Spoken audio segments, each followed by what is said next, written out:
bon matin, Acte 21, ça va bien? Yes, moi aussi ça va super bien, content de me retrouver avec vous ce matin. Je vous invite à prendre place si ce n'est pas encore fait. Mon nom c'est Marc, je suis un des pasteurs ici à l'église Acte 21 à Magog. Et puis cet été, j'ai été pas beaucoup ici à Magog.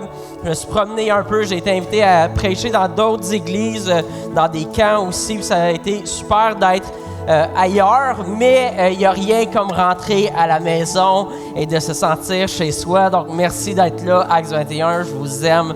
Il n'y a nulle part d'autre au monde que je voudrais être qu'ici. Donc, merci d'être là. Ce matin, c'est notre dernier dimanche de notre thématique d'été, une thématique un peu plus libre.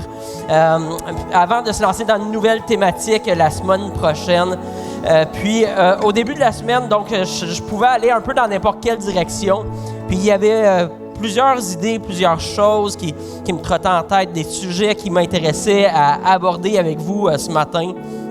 Mais finalement, Dieu m'a surpris vers le milieu de la semaine. Il m'a amené dans une toute autre direction de toutes les idées que j'avais. Et donc, j'ai vraiment hâte ce matin de voir comment Dieu va nous parler. Je veux pas que ce soit un message qui est humain, un message que c'est juste quelque chose que moi j'ai eu en tête. Je veux vraiment que ce soit l'Esprit de Dieu qui nous parle. J'espère que vous allez accueillir la parole de Dieu aujourd'hui, que vous allez laisser Dieu vous transformer aujourd'hui. Puis, donc, en commençant, j'aimerais ça vous lancer quelques questions. Êtes-vous prêts? Okay, parce qu'on a le droit de donner des réponses, d'être vocal dans la salle aussi à Acte 21, là, c'est bien le fun. Fait que, quelques questions pour vous. Est-ce qu'il y a du monde ici qui aime le contrôle? Tu sais, des control freaks, est-ce qu'on en a ici? Tu sais, vous aimez contrôler tout autour de vous. Vous contrôlez vos vacances, vous planifiez au quart de tour, vous avez pensé à toutes les bonnes petites crèmes solaires, la crème solaire pour le corps, pour le visage, pour tel enfant qui est différent parce qu'il veut une réaction différente à l'autre, pour être certain que personne ne pogne de coups de soleil.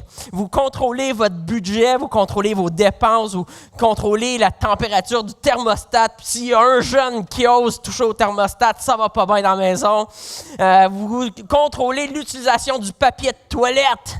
Parce qu'il y en a qu'on ne sait pas qu'est-ce qu'ils font avec le papier de toilette, mais il disparaît. Vous contrôlez votre alimentation, vous calculez chaque calorie ingérée, vous contrôlez le ménage, vous contrôlez le comportement de vos enfants, l'humeur de vos enfants, les activités.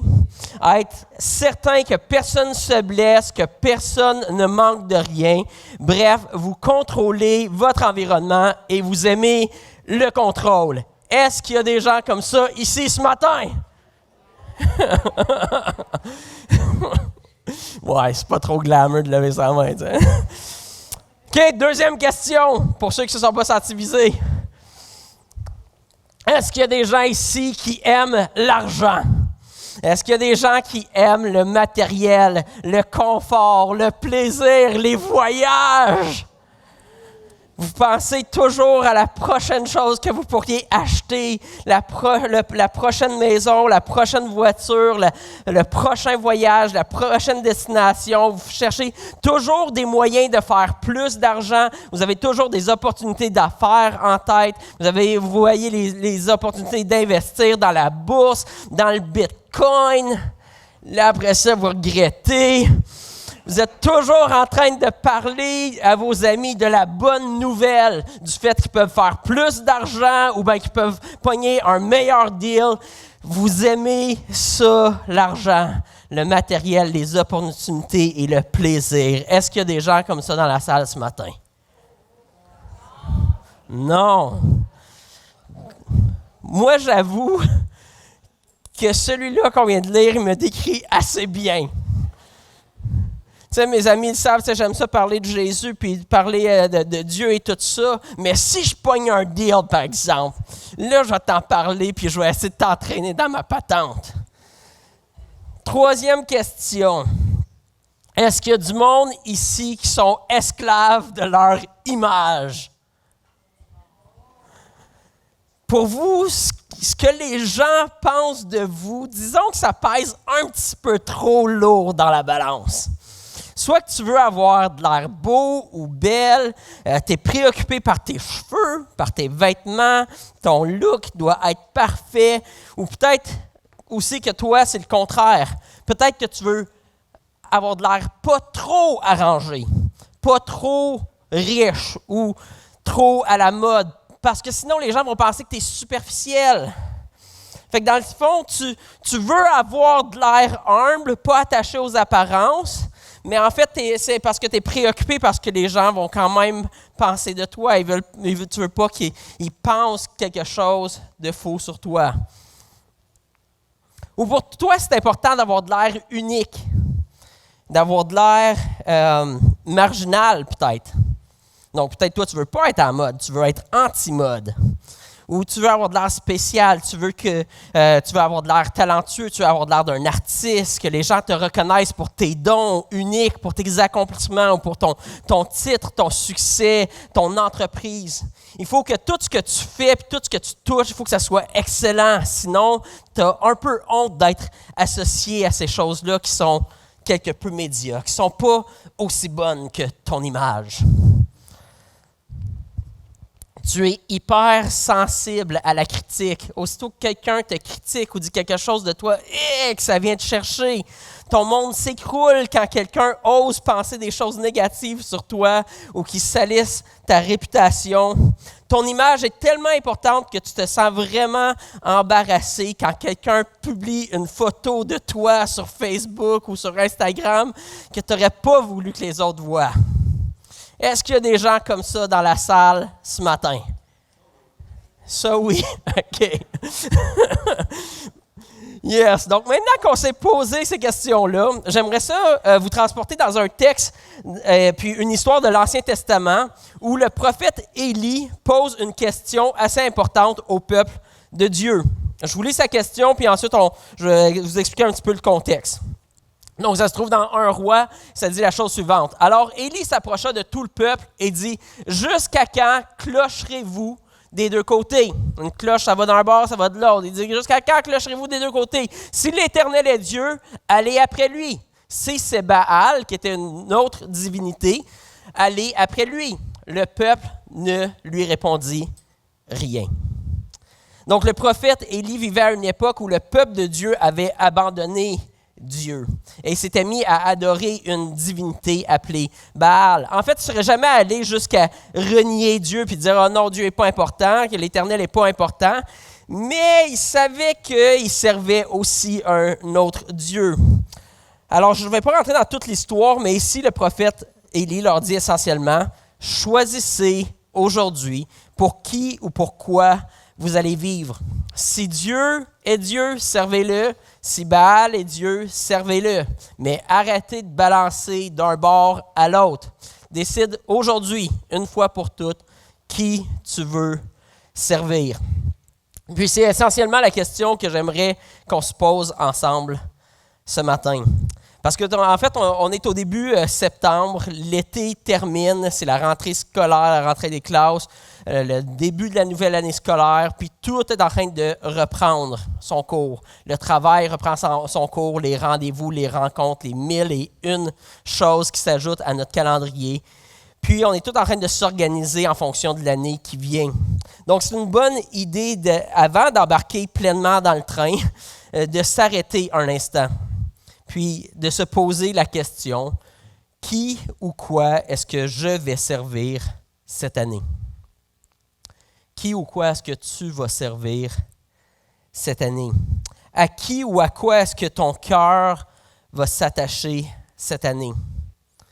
Si c'est ton contrôle, comme on a vu plus tôt, si c'est ton contrôle qui est Dieu, qui dirige ta vie, bon ben, sers-le. Si c'est l'argent, le matériel, les voyages, le plaisir qui sont Dieu, bien, sers ces choses-là. Si c'est ton apparence, ton image, ta réputation, tes opportunités d'affaires, tes ambitions, tes réussites qui sont Dieu, sers ces choses-là. Mais si c'est l'Éternel qui est Dieu, je t'invite ce matin à choisir d'attacher ton cœur à lui. puis à le mettre lui en priorité dans ta vie, dans tes décisions, puis à chercher sa volonté, ses désirs pour toi dans l'année qui vient. La réalité dans la vie, c'est que toutes les tentations qu'on peut expérimenter sont tous en réalité des tentations qui nous poussent à vouloir passer autre chose avant Dieu, de mettre autre chose en priorité dans notre vie avant Dieu. Donc, j'aimerais ça ce matin qu'on regarde ensemble aux 3 tentations de Jésus qu'on retrouve dans l'Évangile de Luc au chapitre 4. Mais avant de me lancer trop vite dans le texte, j'aimerais mettre une mise en garde aussi par rapport à ce matin. Des fois, quand on parle de nos tentations, des péchés dans nos vies, c'est facile en tant qu'être humain de se sentir coupable, puis de se mettre un gros poids sur les épaules, de se sentir comme si, bon, encore une fois, je suis un pas bon, puis se sentir mal et tout ça. Donc là, puis aussi, pas juste que nous, on se sente mal, mais de penser que, dans le fond, tout est mal aux yeux de Dieu. Hein?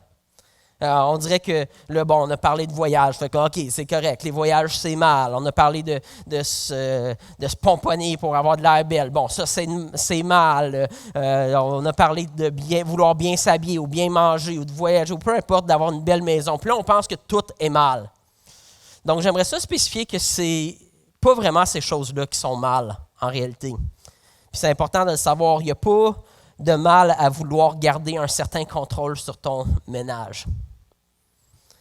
Il n'y a pas de mal à vouloir épargner ou acheter une maison ou une voiture ou investir. C'est même des bonnes choses.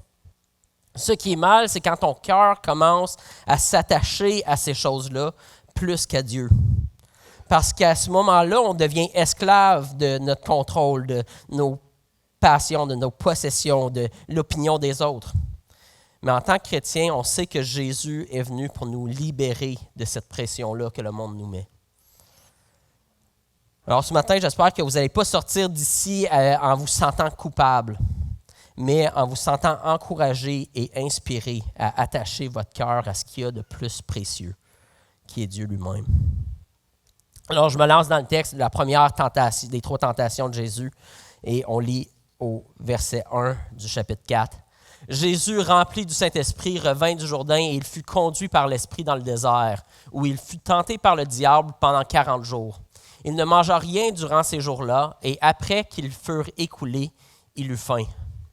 Le diable lui dit, « Si tu es le Fils de Dieu, ordonne à cette pierre qu'elle devienne du pain. » Jésus lui répondit, « Il est écrit, l'homme ne vivra pas de pain seulement. » Donc, dans la première tentation, j'aimerais faire ressortir quelques éléments. Premièrement, Jésus, on s'entend, ça fait 40 jours qu'il n'a pas mangé, OK? Fait qu'il doit quand même avoir assez faim. Il doit avoir très faim. Dans le fond, son corps entier crie pour avoir de la nourriture, pour être nourri. Donc, le besoin de Jésus, puis le désir de Jésus, c'est un désir qui est légitime. Donc, la chose naturelle à faire serait de prendre les moyens à sa disposition. Donc, que Jésus prenne les moyens à sa disposition pour combler rapidement son besoin. Pourtant, ici, Jésus nous enseigne 3 leçons importantes. 1, il dit, c'est des leçons importantes pour nous. Ce n'est pas juste dans le vide, c'est pour nous. Ce ne sont pas tes besoins ou tes désirs ou tes pulsions qui devraient guider tes décisions. Ce n'est pas tes besoins, tes désirs ou tes pulsions qui devraient guider tes décisions. Deuxièmement, ce n'est pas parce que tu es capable de changer les circonstances puis d'obtenir ce que tu veux que ça veut dire que tu devrais le faire. Des fois, on pense, OK, ben j'aimerais ça, telle affaire, mais là, je ne suis pas capable d'avoir. Fait que là, c'est facile de résister à cette tentation-là. Mais quand que la tentation est là et tu as le pouvoir, c'est ça qui arrive dans l'histoire, Jésus était capable de changer la pierre en pain.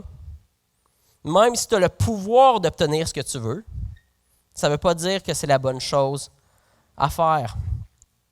Troisièmement, ce qui devrait te guider et nourrir tes décisions, c'est la parole de Dieu. C'est ce que Dieu dit. Pourtant, je ne sais pas si vous avez remarqué, mais c'était pas vraiment mal ce que le diable a proposé à Jésus. Est-ce qu'il y a un verset dans la Bible, il y en a des gens ici qui connaissent la Bible par cœur, est-ce qu'il y a un verset dans la Bible qui nous dit de ne pas changer les pierres en pain? Non.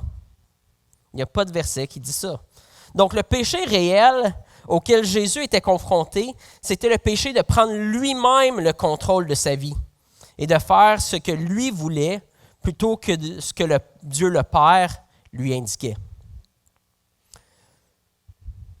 Donc, si le fait de changer des pierres en pain, ce n'était pas péché, puis si ce n'était pas écrit dans la Bible, comment Jésus a fait pour savoir que ce n'était pas ça la volonté de Dieu à ce moment-là? La seule manière que Jésus pouvait savoir que ce n'était pas la volonté de Dieu à ce moment-là, c'était en étant en communion avec le Père. C'était d'être attentif à la voix du Père dans sa vie, de Dieu le Père. Donc souvent, ce qu'on voit à travers les évangiles, c'est que souvent, à travers la vie de Jésus, Jésus s'éloignait pour prier. Il prenait du temps à part pour prier. Même des fois, il passe des nuits entières à prier avant de prendre des grosses décisions. Parce qu'il ne voulait pas prendre les décisions, il voulait que ce soit le Père qui le guide dans ses décisions. Puis des fois, après avoir prié toute la nuit ou de s'être retiré pour prier, ses disciples arrivent en courant voir Jésus, puis c'est comme « Hey Jésus, viens-t'en, tout le monde te cherche! » Puis Jésus répond « Non, désolé, on s'en va ailleurs. » Donc comment Jésus savait que c'était le temps d'aller ailleurs quand il y avait toute la pression du monde, puis même de ses disciples, à aller à un tel endroit? C'est parce qu'il était en communion avec le Père. Il cherchait à entendre pas la voix de ses disciples, pas la voix de ce que tout le monde voulait, mais la voix du Père. Donc la leçon, c'est que peu importe combien légitimes sont vos besoins, combien fortes sont vos pulsions, à quel point sont forts vos désirs, c'est la voix de Dieu que tu dois rechercher dans ta vie. Puis ça, même quand tu as le pouvoir d'obtenir ce que toi tu veux, par ta propre puissance, ton propre contrôle. Donc cet élément-là d'apprendre à écouter la voix de Dieu, c'est quelque chose de tellement essentiel à la vie chrétienne. De savoir s'arrêter, puis de consulter Dieu. Pas juste prendre pour acquis, puis prendre nos décisions sans consulter Dieu. Donc, il y a beaucoup de gens qui veulent contrôler leur vie. C'est populaire de nos jours de vouloir être maître de notre destinée. Beaucoup de gens cherchent à éviter la souffrance, éviter les accidents, éviter la maladie, puis tout planifier ce qui va arriver. Mais c'est épuisant de vivre de cette manière-là. Parce qu'en réalité, on n'a même pas le contrôle de si on va être en mesure de prendre notre prochain souffle. Tu ne contrôles pas ton souffle. Tu peux contrôler que je vais le prendre dans une couple de secondes ou dans moins de secondes, mais tu ne contrôles pas si tu vas avoir ton prochain souffle de vie.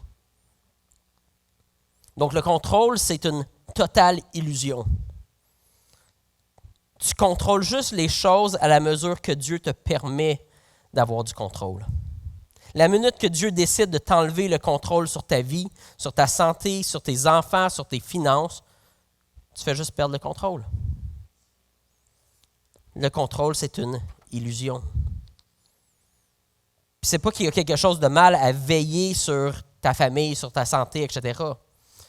C'est même peut-être, ça glorifie peut-être Dieu le fait que tu le fasses parce qu'il a placé ces choses-là sous ta responsabilité. Donc c'est bien de t'en soucier. Mais la tentation, c'est de vouloir se mettre nous-mêmes à contrôler notre destinée plutôt que de laisser Dieu nous guider dans ses plans, puis dans ses voies, puis dans la vie que lui a prévue pour nous. Donc, on veut garder le contrôle sur nos plans, mais en faisant ça, on s'attache à nos plans plutôt qu'à Dieu. Puis on fait confiance à nos plans plutôt qu'à Dieu. Donc, on est plus libre parce que au moment qu'on fait ça, on se met nous-mêmes la pression sur les épaules de nous-mêmes être Dieu, puis de contrôler et de faire arriver nos plans par notre propre pouvoir. Puis c'est là qu'on devient une personne contrôlante. Parce qu'on sait qu'on n'est pas Dieu. Fait qu'on sent tout le temps qu'on est en train de perdre le contrôle de ce qu'on veut comme destinée. Et donc là, il faut qu'on se mette à contrôler les autres, puis les circonstances, puis l'environnement, puis le ménage, puis tout, parce que là, mon monde dépend de moi. Donc la vraie liberté, c'est d'être en relation avec le Dieu du contrôle. Dieu, c'est lui qui contrôle toute chose. C'est lui qui a toute chose entre ses mains. Donc tu as le choix t'appartient ce matin. Soit tu sers Dieu, soit tu sers ton contrôle, mais tu ne peux pas servir les deux. Donc, on va maintenant aller vers la deuxième tentation au verset 5. Le diable, l'ayant élevé, lui montra en un instant tous les royaumes de la terre et lui dit, « Je te donnerai toute cette puissance et la gloire de ces royaumes, car elle m'a été donnée et je la donne à qui je veux. Si donc tu te prosternes devant moi, elle sera toute à toi. » Jésus lui répondit, « Il est écrit, tu adoreras le Seigneur ton Dieu et tu le serviras lui seul. » Donc ici, le péché est beaucoup plus évident que dans la première tentation. Mais l'enjeu est aussi beaucoup plus grand.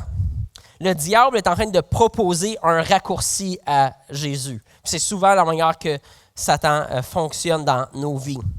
Dieu le Père avait déjà promis à Jésus qu'il lui donnerait tous les royaumes de la terre, et ce pour l'éternité.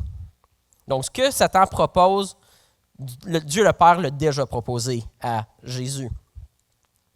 Mais le plan de Dieu, par contre, il incluait la croix pour Jésus. Il incluait le sacrifice, le don de soi, la souffrance, puis d'être patient en fonction du timing de Dieu. Le plan du diable, lui, incluait aussi tous les royaumes du monde, mais seulement de façon temporaire. Le diable ne pouvait pas promettre à Jésus qu'il aurait ces choses-là pour l'éternité. Par contre, le plan du diable n'incluait ni la souffrance, ni de don de soi, ni la croix, puis en plus, c'était immédiat, c'était tangible. Au lieu de juste vivre pour un rêve futur des promesses de Dieu, là, je pouvais le voir tout de suite. Jésus l'aurait eu tout de suite.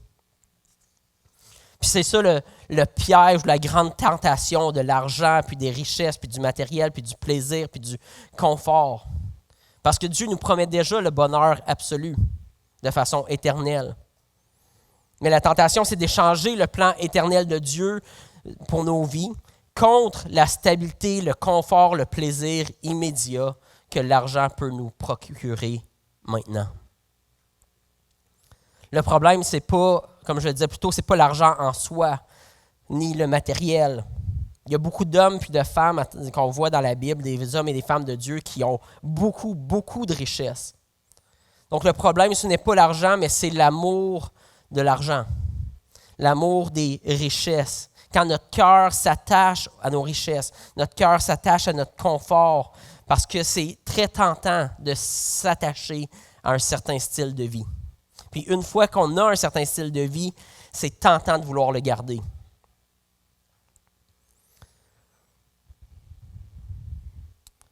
À ce moment-là, quand on acquiert des richesses, puis un style de vie, puis un statut, etc., on dirait que là, tout d'un coup, on est préoccupé par garder ces choses-là, puis de continuer à pouvoir continuer à vivre de cette manière-là. Donc, on se tourne vers l'argent plutôt que se tourner vers Dieu. Puis on commence à être guidé par l'argent, puis par notre besoin d'argent, puis notre besoin de travailler pour de l'argent. Et là, c'est ça qui se met à contrôler notre vie, plutôt que de laisser Dieu contrôler notre vie. Notre travail, nos dépenses, notre nombre d'heures de travail. Puis ça, c'est vrai pour les gens qui ont de l'argent, mais c'est aussi vrai pour les gens qui n'ont pas beaucoup d'argent. Moi, je vous disais plutôt que mon plus gros défi dans les trois qu'on a parlé, c'était celui de l'argent. Puis, c'était vrai au début de ma vie adulte, quand j'avais pas beaucoup d'argent, quand j'avais un budget de 30 $ par mois pour mon épicerie, donc 1 $ par jour. Je mangeais 3 bagels passés date et 2 ramen. Vive le cégep. Donc, c'était vrai quand j'avais pas beaucoup d'argent. Puis ça me guette encore aujourd'hui quand j'ai beaucoup plus d'argent. Au début de ma vie adulte, mon problème était, ça se manifestait de façon à ce que j'avais de la misère à dépenser. Surtout pour des choses qui pour moi n'étaient pas importantes. Donc, je me rappelle au début de notre mariage, puis c'est pas flatteur, là. Okay? Je me rappelle au début de notre mariage, à moi et Marie-Hélène, on était sur la route. Puis, des fois, tu fais un voyage, on s'en allait à Gatineau voir mes parents, je pense. Puis là, Marie-Hélène est dans la voiture, puis il fait beau, c'est l'été, tout ça. Puis là, Marie, elle voit une crémière, puis là, elle dit « Hey, on arrête de prendre une crème glacée, on arrête de prendre une crème molle. » Puis là, moi, en dedans, « Wow, attends une minute! Hey, on n'a pas de l'argent acheté par les fenêtres! » J'avais de la misère à accepter ça. Donc, au lieu, dans ce moment-là, d'avoir les regards sur ma femme, puis d'être heureux de l'opportunité de lui faire plaisir, au lieu d'être reconnaissant de la bénédiction de Dieu, de passer un beau moment ensemble sur la route, une belle journée d'été avec ma femme, moi, je pensais à l'argent. Combien ça va nous coûter? Est-ce que c'est une dépense inutile? Est-ce qu'on en a vraiment besoin? Puis est-ce que, si je dis oui, est-ce que je vais être en train d'habituer à ma femme à dépenser pour n'importe quoi? Oh, ma femme, elle s'en souvient. Donc, au lieu de saisir l'opportunité d'être généreux comme Dieu est généreux, moi, dans ma tête, c'était l'occasion de gâcher la journée en étant cheap, en faisant la morale à ma femme sur la valeur de l'argent puis de l'importance du contentement. Bravo, bien fait, champion. C'était très laid. Puis c'était pas guidé par l'amour de Dieu, c'était pas guidé par la sagesse, c'était pas guidé par le contentement, c'était pas guidé par l'amour de ma femme, c'était guidé par ma peur de manquer d'argent. L'argent est un mauvais Dieu. Ça, c'est un défi pour moi. Ça a été un défi pour moi, cette notion-là d'être capable de dépenser. Jusqu'au jour où Dieu m'a libéré en me confrontant à l'idée de lui confier mon argent et mes dépenses. Puis que lui, il s'arrangerait pour que ça arrive à la fin du mois. C'était vraiment particulier. Donc, l'idée, c'était qu'avant de faire une dépense, de dire oui ou non à une dépense, au lieu de consulter mon budget ou mon compte de banque, j'étais pour consulter Dieu avant, pour savoir si lui, il trouvait que c'était une dépense qui en valait la peine. Peu importe si mon budget disait oui ou non. Puis à ma surprise a été que Dieu dépensait beaucoup plus facilement que moi. Donc oui, il m'a poussé à réviser mon budget, à même faire des coupures dans mon budget. Puis des fois, il disait non à des dépenses que même moi, Marc Pilon, j'avais déterminé à être valables. Mais j'ai été surpris surtout par le fait qu'il mettait dans nos cœurs, à moi et Marie-Hélène, parfois de dépenser sur des choses que moi, je ne trouvais pas importantes et sur lesquelles je n'aurais jamais dépensé et sur lesquelles j'étais gratteux dans le passé. Il nous poussait aussi à donner généreusement dans des situations que ça faisait aucun sens selon notre budget. En fait, ça m'amenait à réaliser que moi, avant ça, je gérais en cheap, puis que Dieu, lui, gérait en généreux. Parce que pour Dieu, l'argent, c'est pas son Dieu. Il n'est pas dirigé par l'argent. Il n'a pas peur de manquer d'argent. Puis ce qui fait aucun sens, c'est que depuis ce jour-là, on n'a jamais autant donné. Dieu ne nous a jamais autant demandé de donner et on n'a jamais autant reçu aussi. Dieu se servait de notre budget pour nous apprendre, oui, à être sage avec ce qu'il nous confie, mais il nous enseignait surtout que la vraie sagesse financière, c'est de lui confier. Il nous enseignait que la provision à nos besoins, ça vient premièrement de lui. Donc oui, Dieu pourvoit à nos besoins à travers notre travail, à travers nos salaires, etc. Mais Dieu n'est aucunement limité par nos revenus. Je me rappellerai toujours cette histoire de quand j'avais 17 ans puis que j'étudiais à l'école biblique. Je n'étais pas riche, disons, OK? C'était même avant les bagels. Puis pour être honnête, j'étais à l'école biblique cette année-là, puis il me restait littéralement 2 $. Okay? Je n'avais pas d'autre argent après. Puis je devais m'acheter du shampoing, puis de la pâte à dents. La pâte à dents, Linda. Bon. Puis là, un week-end, je vais donner un coup de main bénévolement, évidemment, dans un camp chrétien. Puis à la fin du week-end, le camp annonce qu'ils vont faire une grosse levée de fonds pour ramasser des fonds pour le camp. Fait que là, tout de suite, quand j'entends ça, je me dis intérieurement, « Ah, ça ne me concerne pas. J'ai juste 2 $. » Mais là, justement, on parle de la voix de Dieu, puis d'être attentif à la voix de Dieu. Puis là, le Saint-Esprit, en dedans de moi, me dit, « Pourquoi ça ne te concerne pas? » Mais là, je dis, « J'ai 2 $. » Il dit, « Ouais, mais tu peux le donner, ton 2 $. » Je résiste au début, je suis comme, ben là, il faut que je m'achète du shampoing, il faut que je m'achète de la pâte à dents, je ne veux pas puer de la bouche. Puis là, le Saint-Esprit me répond, ouais, mais tu n'es même pas capable d'acheter du shampoing et de la pâte à dents avec 2 $. Mais je ressens qu'il me dit, mais moi, je suis capable de te donner le centuple. Je suis capable de te donner 100 fois plus que ce que tu vas donner. Fait que là, je prends mon courage à 2 mains et j'accepte par la foi de sortir mon 2 $. J'arrive pour prendre mon portefeuille et gloire à Dieu, mon portefeuille, je l'ai oublié dans la cabine. Ah, c'était juste un test. Ah, maintenant Dieu voit que j'étais prêt à donner mon 2 $. Puis là, il voit ma foi, puis c'était juste un test finalement. Je peux garder mon 2 $. Puis là, le Saint-Esprit me répond, comment ça, juste un test? Tu es capable d'aller le chercher, ton 2 $ dans la cabine? Rendu là, je vous dis, j'étais juste tanné d'argumenter avec Dieu. Il valait plus rien, mon 2 $. Donc, je me lève, c'est au milieu d'une rencontre comme ça, là, je me lève au milieu de tout le monde, je sors, je cours jusqu'à la cabine, je vais chercher mon 2 $, je reviens dans la chapelle, la quête passe, je donne mon 2 $, juste à temps. Donc là, maintenant, j'ai 0 $. Je retourne à l'école biblique, je pue de la bouche. Puis, en arrivant à l'école biblique, je vais voir dans ma case où il y a notre courrier. Puis, dans ma case, il y a une seule enveloppe avec un don anonyme de 200 $. Dieu est un meilleur gestionnaire de ton argent. C'est un meilleur gestionnaire de ton futur, de tes besoins, que tu peux toi-même l'être. Puis il est bien plus généreux que tu pourrais l'imaginer. Dieu, en réalité, a accès à toutes les richesses du monde. Mais souvent, même les chrétiens, on n'en profite jamais parce qu'on place notre confiance dans notre compte de banque et non en lui.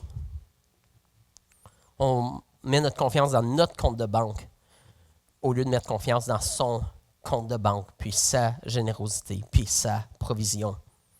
Puis là, quand on goûte à ça, à la provision de Dieu, c'est plaisant. Il faut que je me mouche, ce ne sera pas long.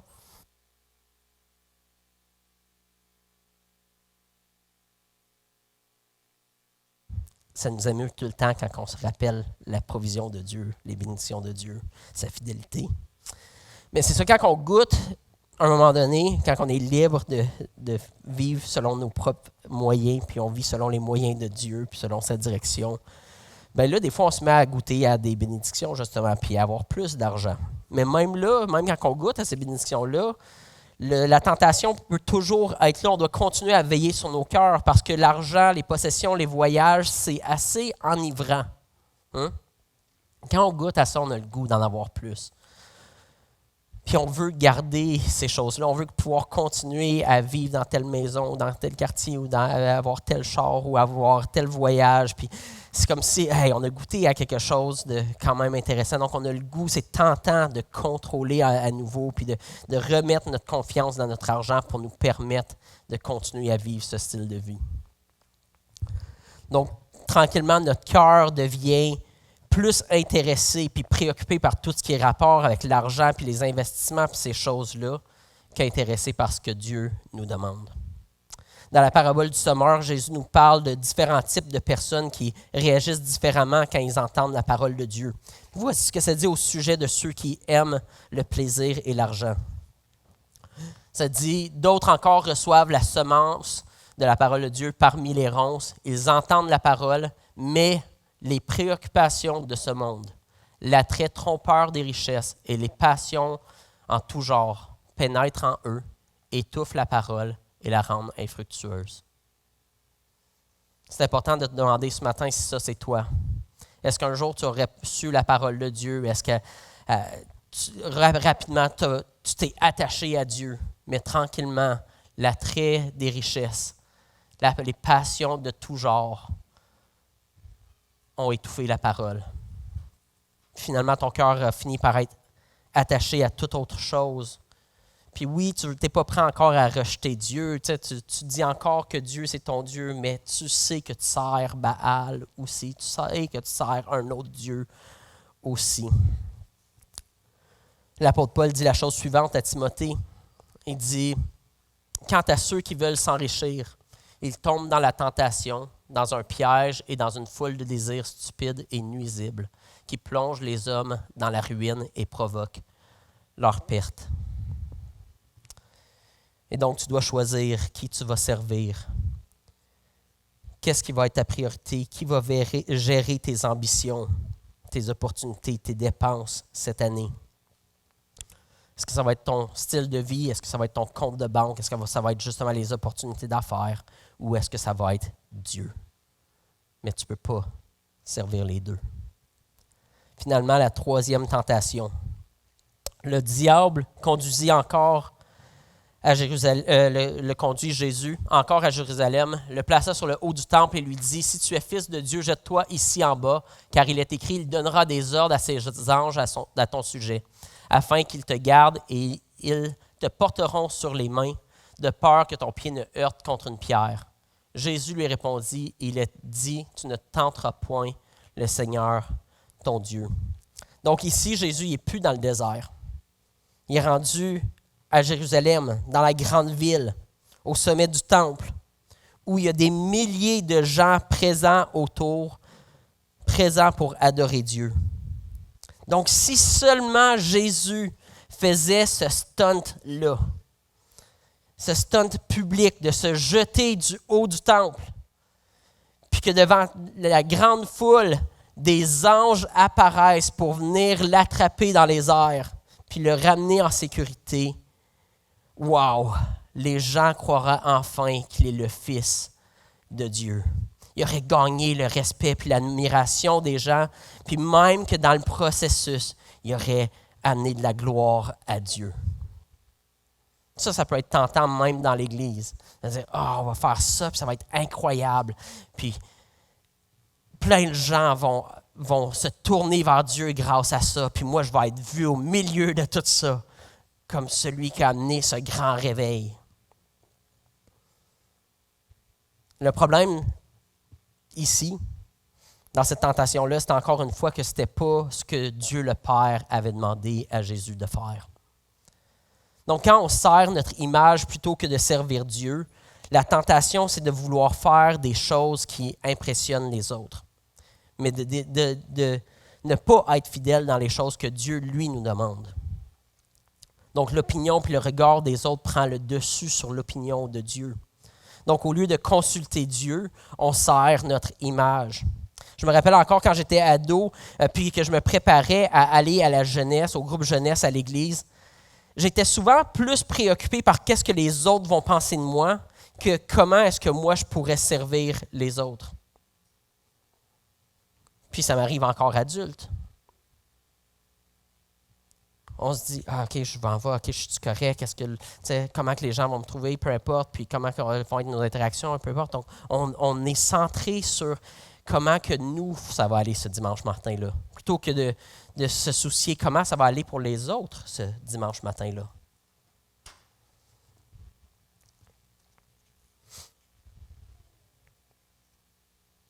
Quand on sert notre image, on est centré sur soi et non sur la volonté de Dieu. Donc, est-ce que ça veut dire que c'est mal d'aimer s'habiller puis se préparer pour aller à un endroit, d'aimer les belles choses? Non, mais ça ne devrait pas guider ta vie. Ce qui doit te guider, ce qui doit guider tes choix, c'est Dieu.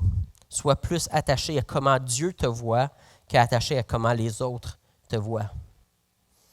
On vit dans un monde où toute la culture nous pousse à vouloir être des gens spéciaux et uniques. Est-ce que vous avez remarqué? Presque tous les nouveaux films, les nouvelles téléséries tournent tous autour de des gens qui ont des pouvoirs spéciaux, qui les rendent uniques et incroyables.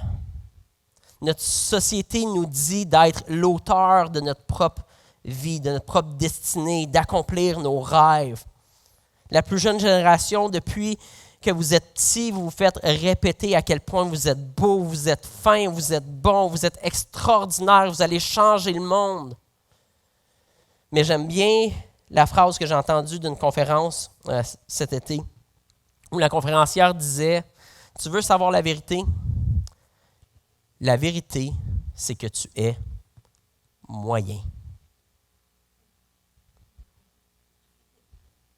La vérité, c'est que tu es moyen.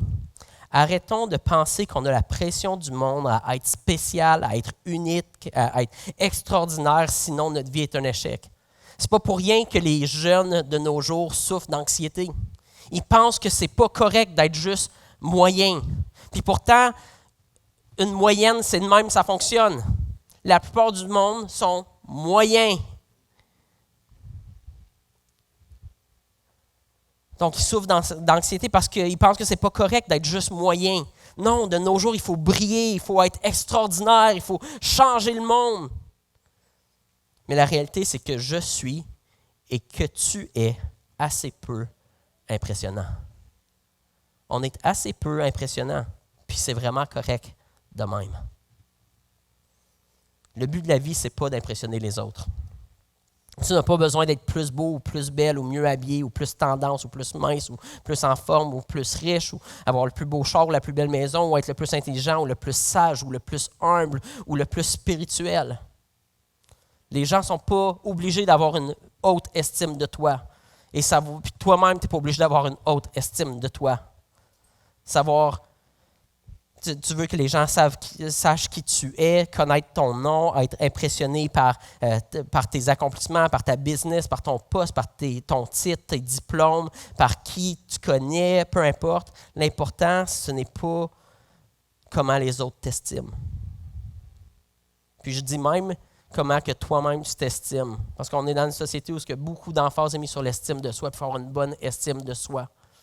Quand ton monde tourne autour de l'estime de soi, en fait, tu es juste en train de te placer au-dessus de Dieu. Tu es en train de dire, ce que moi je pense de moi, c'est ça qui est important. Dieu dit non, libère-toi de ça. Moi, je vais te dire qui tu es. Fie-toi mon estime de toi. Puis ce que moi je dis de toi, c'est que tu es aimé, tu es accepté. Peut-être pas aimé et accepté de tout le monde, mais tu es aimé par celui de qui ça compte réellement. Tu es aimé par celui qui est le plus important. Donc, tu peux soit chercher à être fidèle à Dieu et à ce que lui demande de toi, ou tu peux te battre cette année à être fidèle à toi-même, à ton image, à ce que les autres pensent de toi, puis t'épuiser et te perdre à bâtir puis à maintenir une image puis une réputation passagère que tu peux perdre à tout moment. Alors, tu dois choisir cette année. Pour qui est-ce que tu vas vivre? Je vais inviter l'équipe de musique à s'avancer en terminant. Et donc, je termine avec ce passage ou ces paroles de Josué, qui était dirigeant du peuple de Dieu. Et voici ce qu'il dit au peuple de Dieu dans Josué 24. Il dit, « Maintenant, craignez l'Éternel et servez-le avec intégrité et fidélité. Faites disparaître les dieux que vos ancêtres servaient de l'autre côté de l'Euphrate et en Égypte, et servez l'Éternel. Mais si vous ne trouvez pas bon de servir l'Éternel, choisissez aujourd'hui qui vous voulez servir, soit les dieux que vos ancêtres servaient de l'autre côté de l'Euphrate, soit les dieux des Amoréens dans le pays desquels vous habitez. Quant à ma famille et moi, nous servirons l'Éternel. » Que ça puisse être ça notre réponse, Actes 21. Que ça puisse être ça notre réponse, Actes 21. Que cette année, on puisse délaisser les dieux que nos cœurs ont servis dans le passé. Puis les dieux qu'on est tenté de servir encore aujourd'hui. Et attachons-nous à celui qui a le contrôle, la richesse, notre réputation et notre avenir entre ses mains à lui. Soyons libres des pressions de ce monde. Gardons les yeux sur ses plans. Soyons attentifs à sa direction, à sa voix, parce qu'il nous dit que ses brebis entendent sa voix et elles le suivent. Donc, plutôt qu'être impressionnants, soyons fidèles. Dieu n'a pas besoin d'être impressionné par vous. Nous, on n'a pas besoin d'être impressionnés par vous. Mais ce que Dieu demande de ses enfants, c'est qu'ils soient trouvés fidèles. Amen.